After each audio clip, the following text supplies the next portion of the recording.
Hello बच्चों, so let's start solving this question and question says what would happen if the protective tin coating over an iron bucket is broken in some places।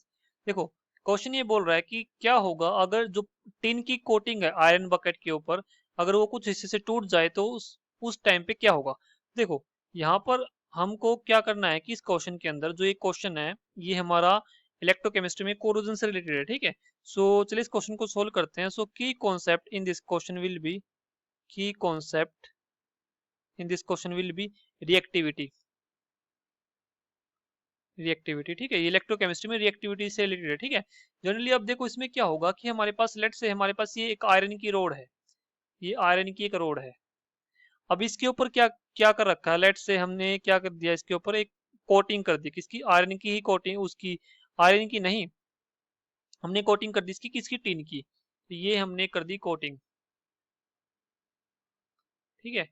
अब होगा क्या कि question ये बोल रहा है कि क्या हो कि अगर ये जो टिन की कोटिंग है ये कुछ हिस्सों से क्या हो जाए, टूट जाए।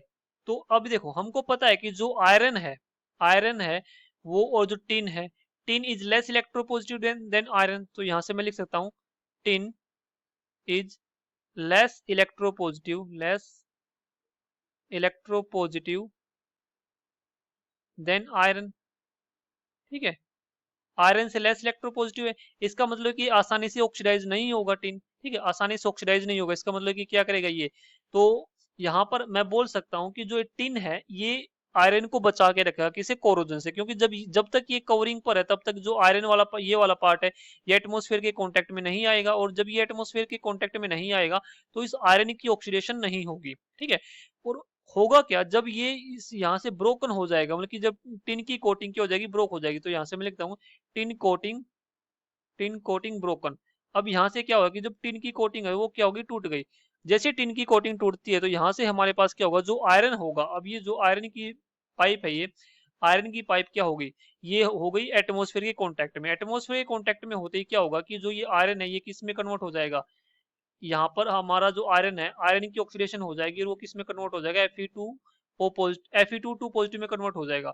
अब जो ये Fe2 पॉजिटिव है ये वाटर के साथ मिलकर यहाँ से पहले Fe3 पॉजिटिव में कन्वर्ट होंगे, ठीक है। और यहाँ से हमको क्या मिलेगा, यहाँ से हमको मिलेगा Fe2O3.XH2O।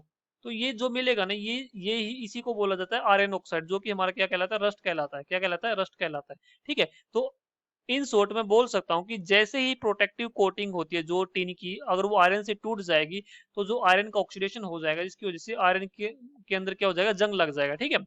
तो यहाँ से मैं बोल सकता हूँ कि आयरन टिन की कोटिंग बहुत जरूरी होती है, क्योंकि अगर उसकी कोटिंग तब तक रहेगी जब तक तो आयरन में रस्टिंग नहीं होगी। क्यों रस्टिंग नहीं होगी, क्योंकि जब तक टिन है तब तक इसकी ऑक्सीडेशन नहीं होगी, जब तक ऑक्सीडेशन नहीं होगी तब तक ये आयरन ऑक्साइड नहीं बनेगा, ठीक है।